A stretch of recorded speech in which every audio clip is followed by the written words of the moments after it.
നമസ്കാരം. രാവിലെ ടോയ്ലറ്റ് പോയ സമയത്ത് മൂത്രത്തിൽ പത കണ്ടു എന്ന് പറഞ്ഞൊരു പേഷ്യൻ്റ് എൻ്റെ അടുത്ത് വന്നു. ഡോക്ടറെ നല്ലോണം പത ഉണ്ടായിരുന്നു, അപ്പോൾ ഇതെന്തെങ്കിലും വിഷയമാണോ, ഇത് നോക്കേണ്ട വിഷയമാണോ എന്ന് ചോദിച്ചു. അപ്പോൾ നമുക്ക് ഒറ്റയടിക്ക് ഇങ്ങനെ ഒരു സംഭവം കേൾക്കുമ്പോൾ നമുക്ക് പറയാൻ പറ്റില്ല ഇത് മൂത്രത്തിൽ പത വരുന്നത് എന്തെങ്കിലും രോഗം കൊണ്ടാണോ എന്ന് പ്രത്യേകിച്ച് പറയാൻ പറ്റില്ല. സാധാരണയായിട്ട് എന്താ സംശയം തോന്നുക, കിഡ്നിയുടെ എന്തെങ്കിലും രോഗമാണോ എന്ന് ചോദിക്കാറുണ്ട്.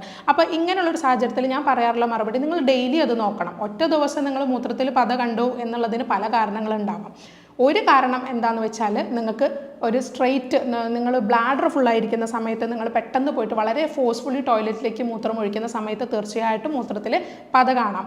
അങ്ങനെ പല കോമൺ വിഷയങ്ങളുണ്ട്. അതെന്താണെന്ന് നമുക്ക് നോക്കാം. ഞാൻ doctor ജോബിതാപ്ഷൻ, doctor Basil സോമിയ hospital, Pandikkad, Malappuram ജില്ല.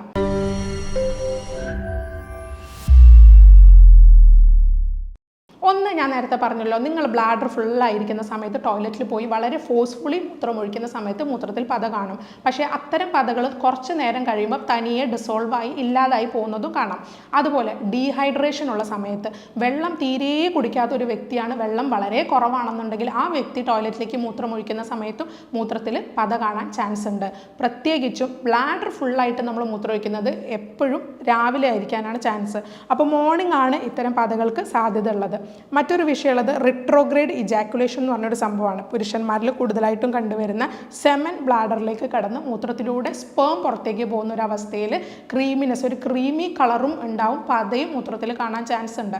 പ്രോസ്റ്റേറ്റിൻ്റെ എന്തെങ്കിലും രോഗമുള്ള പുരുഷന്മാരിലും ഇങ്ങനെ കാണാറുണ്ട്. അപ്പോൾ നമ്മൾ ഇതിനെ ഡയറക്റ്റ് കിഡ്നി രോഗങ്ങളിലേക്ക് ലിങ്ക് ചെയ്യുന്നതിന് മുന്നേ ഇത്തരം കോമൺ ആയിട്ടുള്ള അല്ലെങ്കിൽ സാധാരണയായിട്ടുള്ള എന്തെങ്കിലും റീസൺസ് ഉണ്ടോ എന്നും കൂടി നോക്കണം. മറ്റൊരു പ്രധാനപ്പെട്ട വിഷയമാണ് നമ്മൾ ടോയ്ലറ്റിൽ യൂസ് ചെയ്യുന്ന കെമിക്കൽസ് അടങ്ങിയിട്ടുള്ള എന്തെങ്കിലും ഡിറ്റർജൻസ്, ലിക്വിഡ്സ് പോലുള്ള സാധനങ്ങളെല്ലാം നമ്മൾ ടോയ്ലറ്റിൽ യൂസ് ചെയ്യുന്ന ഏതെങ്കിലും കെമിക്കൽസ് ഈ ഒരു പത ഉണ്ടാവാൻ സാഹചര്യം ഉണ്ടാക്കാറുണ്ട്. അപ്പോൾ ഇത് നമുക്ക് റൂൾ ഔട്ട് ചെയ്യണമെന്നുണ്ടെങ്കിൽ നമുക്ക് ആദ്യം ഈ കാരണങ്ങൾ അറിഞ്ഞിരിക്കണം. ഇതൊക്കെ ആവാം കാരണങ്ങൾ. നിങ്ങൾ ടോയ്ലറ്റിൽ യൂസ് ചെയ്യുന്ന കെമിക്കൽ അടങ്ങിയിട്ടുള്ള സംഭവങ്ങളൊക്കെ ഒന്ന് മാറ്റി നോക്കുക. അപ്പോഴും ഇതിൽ ചേഞ്ച് വരാൻ സാധ്യതയുണ്ട്. പിന്നെ ബ്ലാഡർ ഫുള്ളാവാൻ നിൽക്കുന്നതിന് പകരം ഇടയിൽ ബ്ലാഡർ ഫുള്ളാവുന്നതിന് മുന്നേ മൂത്രമൊഴിക്കാൻ നോക്കുക. അപ്പം നിങ്ങൾ ഇങ്ങനെ ചെയ്തു വരികയാണെങ്കിൽ കുറച്ച് നാളുകൊണ്ട് ഇതിൽ മാറ്റമുണ്ട് എന്നുണ്ടെങ്കിൽ അത് പ്രോട്ടീനൂരിയ അല്ലെങ്കിൽ കിഡ്നി സംബന്ധമായിട്ടുള്ള ഒരു രോഗമല്ല എന്ന് നമുക്ക് തീർച്ചപ്പെടുത്താൻ പറ്റും. കൂടാതെ കിഡ്നി സംബന്ധമായിട്ട് ബന്ധപ്പെട്ട വിഷയമാണെങ്കിൽ നിങ്ങൾക്ക് മറ്റ് ചില ലക്ഷണങ്ങൾ കൂടെ ഇതിൻ്റെ കൂടെ വരും. അപ്പോൾ അതും കൂടെ ഉണ്ടെങ്കിൽ മാത്രമേ നമുക്ക് കിഡ്നി രോഗമാണ് അല്ലെങ്കിൽ കിഡ്നി ഡാമേജിൻ്റെ തുടക്കമാണ് എന്നെല്ലാം പറയാൻ പറ്റുള്ളൂ. അപ്പോൾ സാധാരണയായിട്ട് ഇത്തരം കാരണങ്ങൾ കൊണ്ട് പത വരാറുണ്ട്. ഇനി ഇതല്ല കാരണമെങ്കിൽ മറ്റെന്താണ് കാരണം എന്ന് നമുക്ക് നോക്കാം. ഇനി ഇതൊന്നുമല്ല, നിങ്ങൾ നന്നായിട്ട് വെള്ളം കുടിക്കുന്നുണ്ട്, നിങ്ങൾക്ക് രാവിലെ നല്ലോണം ബ്ലാഡർ ഫുള്ളായിട്ടല്ല മൂത്രം ഒഴിച്ചിട്ടുള്ളത്, ഡിറ്റർജൻറ്റിൻ്റെ കെമിക്കൽ ടോയ്ലറ്റ് ക്ലീനേഴ്സിൻ്റെ ബുദ്ധിമുട്ടല്ല ഇത് എന്ന് മനസ്സിലാക്കി കഴിഞ്ഞാൽ നിങ്ങൾക്ക് പിന്നീട് സംശയിക്കാവുന്നത് മൈനർ കിഡ്നി ഡാമേജസ് ആണ്. അപ്പോൾ ഏതൊക്കെ സ്റ്റേജിലാണ് ഇങ്ങനെ വരിക എന്ന് നോക്കാം. സാധാരണയായിട്ട് കിഡ്നി രോഗങ്ങളെ ബന്ധപ്പെട്ടുകൊണ്ട് മൂത്രത്തിൽ പത വരുന്നത് മൂത്രത്തിലൂടെ പ്രോട്ടീൻ പോകുമ്പോഴാണ്. പ്രത്യേകിച്ച് ആൽബുമിൻ എന്ന പ്രോട്ടീനാണ് പോകുന്നത്. നമ്മൾ സാധാരണയായിട്ട് യൂറിൻ റൂട്ടീൻ എക്സാമിനേഷൻസ്, ഈ മൂത്രത്തിൻ്റെ ടെസ്റ്റുകളൊക്കെ ചെയ്യുന്ന സമയത്ത് ആൽബുമിൻ എന്നൊരു ഓപ്ഷൻ നമ്മളവിടെ കാണാറുണ്ട്, ഒരു മാർക്ക് കാണാറുണ്ട്. അത് ആബ്സെൻറ്റ് എന്നാണ് നോർമലായിട്ട് വരേണ്ടത്. പക്ഷേ പ്ലസ് കാണുന്നു, ഡബിൾ പ്ലസ് കാണുന്നു, അല്ലെങ്കിൽ ട്രേസ് എമൗണ്ടിൽ കാണുന്നു എന്നുള്ളതൊക്കെ മൈനർ കിഡ്നി ഫിൽട്രേഷൻ പ്രോബ്ലത്തിൻ്റെ തുടക്കമായിട്ട് തന്നെ നമ്മൾ കാണണം. ഏത് സ്റ്റേജിലാണ് ഡോക്ടറെ പ്രോട്ടീനൂരിയ വരിക, കിഡ്നി ഡിസീസിൻ്റെ ഫൈനൽ സ്റ്റേജിലാണോ എന്ന് ചോദിക്കാറുണ്ട്. ഇനിഷ്യൽ സ്റ്റേജിൽ പോലും അല്ലെങ്കിൽ തുടക്കത്തിലുള്ള ചെറിയ മൈനർ കംപ്ലയിൻസിൽ പോലും നമുക്ക് പ്രോട്ടീനൂരിയ കാണാം. അത് കിഡ്നിയുടെ വലിയ ഒരു സ്റ്റേജിലേക്ക് പോയ ഡിസീസാണെന്ന് നമുക്ക് പറയാൻ പറ്റില്ല. പക്ഷേ ഫോർത്ത് സ്റ്റേജിലും കാണാം, അതുപോലെ ഫസ്റ്റ് സ്റ്റേജ് ആണെങ്കിലും കാണാം. കിഡ്നിയുടെ ഏത് ഡിസീസ് സ്റ്റേജിലും കാണാവുന്ന ഒരു ലക്ഷണമാണ് പ്രോട്ടീനൂരിയ എന്ന് പറയുന്നത്. നമ്മുടെ മൂത്രത്തിലൂടെ ആൽബുമിൻ പോകുന്നത് തന്നെയാണ് നമ്മൾ പ്രോട്ടീനൂരിയ അഥവാ യൂറിനിൽ പ്രോട്ടീൻ പോകുന്നു എന്ന് പറയുന്നത്. അപ്പോൾ ഇതിൻ്റെ കൂടെ എന്തൊക്കെ ലക്ഷണങ്ങൾ വരാം? സാധാരണയായിട്ട് ഡയബറ്റിക് ആയ ആൾക്കാരിൽ പ്രോട്ടീനൂരിയ കാണും. അത് വളരെ കോമൺ ആയിട്ട് ഷുഗർ പേഷ്യൻസിൽ കാണാവുന്ന ഒന്നാണ് പ്രോട്ടീനൂരിയ. എപ്പോഴും കിഡ്നി ഡിസീസ് നമ്മൾ സസ്പെക്റ്റ് ചെയ്യണമെങ്കിൽ മൂത്രത്തിലെ പത കുറേ നാളായിട്ട് നിലനിൽക്കുകയാണ്, 1, 2, 3 മാസങ്ങളായിട്ടും പത ഡെയിലി ഉണ്ടെന്നുണ്ടെങ്കിൽ നിങ്ങൾക്ക് കിഡ്നി ഡിസീസ് സസ്പെക്റ്റ് ചെയ്യാം. രണ്ടാമത്, കിഡ്നി ഡിസീസിൻ്റെ പാരമ്പര്യമുള്ളൊരു ഫാമിലിയിൽ നിന്നാണ് നിങ്ങൾ വരുന്നത്. നിങ്ങളുടെ അച്ഛന് അല്ലെ അച്ഛൻ്റെ ഫാമിലി സൈഡിൽ എവിടെയെങ്കിലും, അമ്മയ്ക്ക് അമ്മയുടെ ഫാമിലി സൈഡിൽ എവിടെയെങ്കിലും കിഡ്നി ഡിസീസ് ഉണ്ടെങ്കിൽ സസ്പെക്റ്റ് ചെയ്യാം. നിങ്ങൾ ഡയബറ്റിക് ആയൊരു പേഷ്യൻ്റ് ആണ്, അല്ലെങ്കിൽ ഫാമിലി ഹിസ്റ്ററിയിൽ ഡയബറ്റിസ് എന്ന രോഗമുള്ളവരാണെങ്കിൽ, അല്ലെങ്കിൽ ബി പിക്ക് സ്ഥിരമായിട്ട് മരുന്ന് കുടിക്കുന്നവരാണെങ്കിൽ, ബി പിയുടെ രോഗം ഹിസ്റ്ററി ആയിട്ടുള്ളവരാണെന്നുണ്ടെങ്കിൽ തീർച്ചയായിട്ടും നിങ്ങൾ കിഡ്നി ഡിസീസിന് സാധ്യമാകുന്ന മറ്റ് ലക്ഷണങ്ങൾ നിങ്ങൾ നിങ്ങൾക്കുണ്ടോ നോക്കണം. അതിൽപ്പെട്ടതാണ് മുഖത്ത്, കയ്യിൽ, കാലിലൊക്കെ നീര് വരുന്നത്.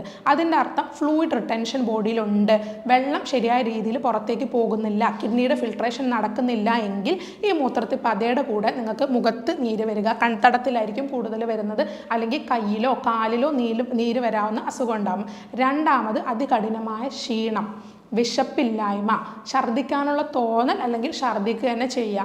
ഇത്തരം കംപ്ലയിൻസും കൂടെ വരികയാണെങ്കിൽ അതിൻ്റെ കൂടെ തന്നെ ഉറക്കക്കുറവുണ്ടാവുക, ഈ സിംറ്റംസ് എല്ലാം ഒത്തുകൂടിയിട്ട് നിങ്ങൾക്ക് മൂത്രത്തിൽ പത വരികയാണെങ്കിൽ കിഡ്നി ഡിസീസിന് സാധ്യത ഉണ്ട്.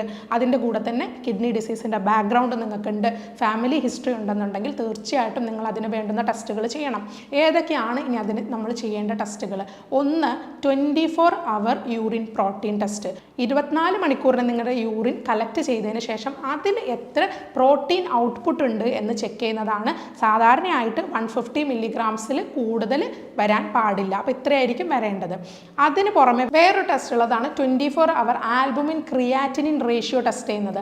ഇതും നമ്മൾ ചെയ്യേണ്ടത് 24 hour യൂറിൻ കളക്ട് ചെയ്തതിന് ശേഷം ആൽബുമിൻ്റെയും ക്രിയാറ്റിനിൻ്റെ റേഷ്യോ നോക്കലാണ്. ഇതും 30 മില്ലിഗ്രാം പെർ ഗ്രാമിൽ കൂടുതൽ യൂറിനിൽ കാണാൻ പാടില്ല. അങ്ങനെ കാണുന്നുണ്ടെങ്കിൽ അത് കിഡ്നി ഡിസീസിലേക്ക് പോയി എന്നാണ് അർത്ഥം. അപ്പോൾ ഈ കിഡ്നി ഡിസീസ് നമ്മൾ ഫൈൻഡ് ഔട്ട് ചെയ്ത് കഴിഞ്ഞാൽ അതിന് വേണ്ടുന്ന ട്രീറ്റ്മെൻറ്റ് എത്രയും പെട്ടെന്ന് എടുക്കണം. കാരണം അവിടെ ഫിൽട്രേഷൻ പ്രോപ്പർ അല്ല, യൂറിനിൽ ഔട്ട്പുട്ട് ഒന്നും നോർമൽ അല്ല. പിന്നെ ശ്രദ്ധിക്കേണ്ട ഒരു കാര്യമാണ്, നിങ്ങളുടെ യൂറിൻ ഔട്ട്പുട്ട് വളരെ ഇമ്പോർട്ടൻ്റ് ആയിട്ട് നിങ്ങൾ ശ്രദ്ധിക്കേണ്ട ഒരു വിഷയമാണ്. എത്ര യൂറിൻ നിങ്ങൾ പാസ് ചെയ്യുന്നു, യൂറിൻ്റെ കളർ എന്താണ്, എത്ര ഫ്രീക്വൻസിയിലാണ് നിങ്ങൾ യൂറിൻ പാസ് ചെയ്യുന്നത്, നിങ്ങൾക്ക് നീരല്ലാതെ മറ്റെന്തെല്ലാം ലക്ഷണങ്ങളുണ്ട് എന്നുള്ളതെല്ലാം നിങ്ങൾ നോട്ട് ചെയ്ത് വെക്കേണ്ടതാണ്. എപ്പോഴും കിഡ്നി ഡിസീസ് ഉള്ള ഒരു വ്യക്തി ശ്രദ്ധിക്കേണ്ട 2 കാര്യങ്ങളുണ്ട്.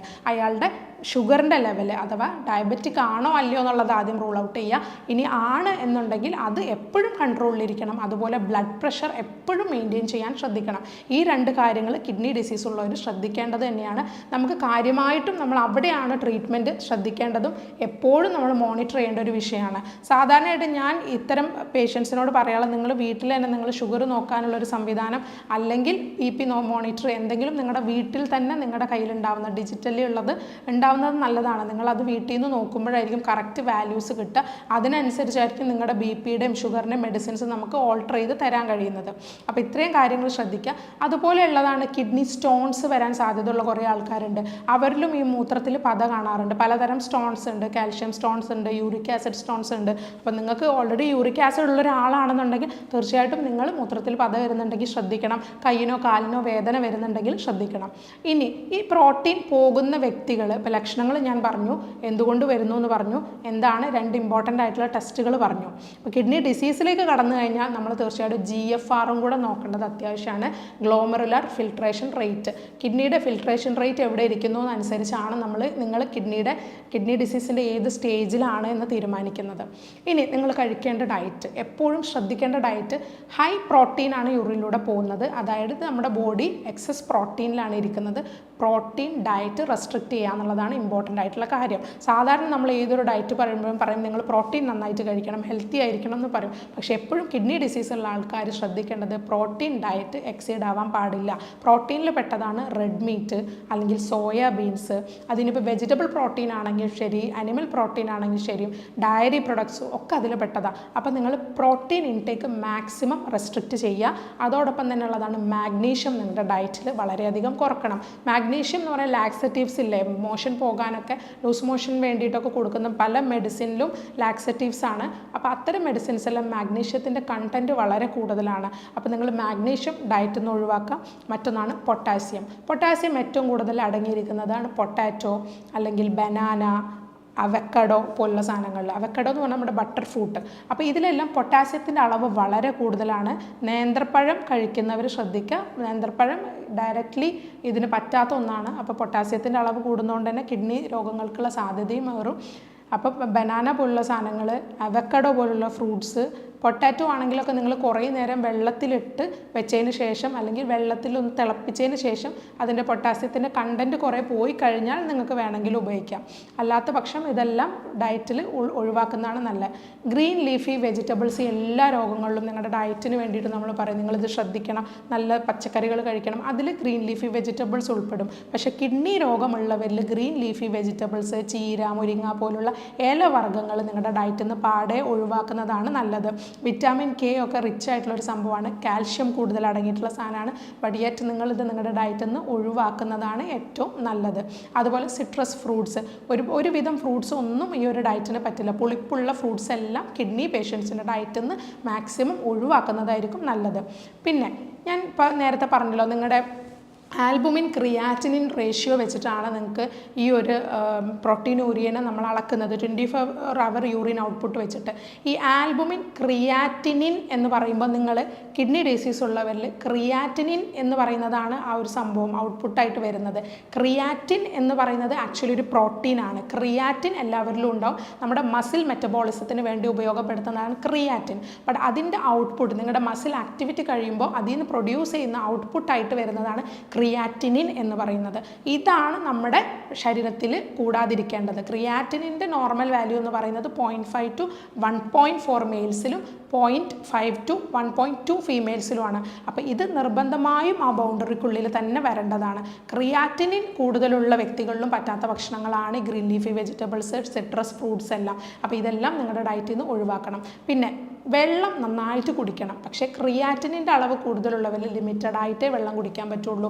അത് നിങ്ങൾക്ക് GFR നോക്കിയതിന് ശേഷം കൃത്യമായി അളന്ന് എത്ര ഗ്ലാസ് വെള്ളം നിങ്ങൾ കുടിക്കണം എന്ന് ഡിസൈഡ് ചെയ്യുന്നത് അപ്പോഴാണ്. പലപ്പോഴും കിഡ്നി പേഷ്യൻസിനോട് ധാരാളം വെള്ളം കുടിക്കാൻ പറയും. വെള്ളം കുടിക്കാത്തതിൻ്റെ ഫലമായിട്ടായിരിക്കും അവർക്ക് കിഡ്നി ഡിസീസ് വന്നത്. വൺസ് കിഡ്നി ഡിസീസ് വന്നു കഴിഞ്ഞാൽ പിന്നെ വെള്ളം കുടിക്കുന്നത് നിങ്ങൾ എപ്പോഴും ലിമിറ്റഡ് ആയിട്ടായിരിക്കും വരിക. അപ്പോൾ പലപ്പോഴും പണ്ടത്തെ ആൾക്കാരൊക്കെ പറയാറുണ്ട്, ഇപ്പം നന്നായിട്ട് വെള്ളം കുടിച്ചാൽ പിന്നെ കിഡ്നി അസുഖം അഥവാ നിങ്ങൾ വെള്ളം കുടിക്കാതിരുന്ന് വന്നു കഴിഞ്ഞാൽ പിന്നെ നിങ്ങൾക്ക് വെള്ളം കുടിക്കണമെന്ന് വിചാരിച്ചാൽ പോലും കുടിക്കാൻ നിശ്ചിതമായ ഒരു അളവ് തന്ന അതിനനുസരിച്ച് മാത്രമേ കുടിക്കാൻ പറ്റുള്ളൂ. അങ്ങനെ ഒരു സാഹചര്യത്തിലേക്ക് വരും. നിങ്ങളുടെ ഡയറ്റിൽ പിന്നെ നിങ്ങൾ എക്സസ് സ്പൈസും അതുപോലെ സോൾട്ടും കൂടെ കുറയ്ക്കുകയാണെന്നുണ്ടെങ്കിൽ ഒരുപാട് ഹെൽപ്ഫുൾ ആയിരിക്കും.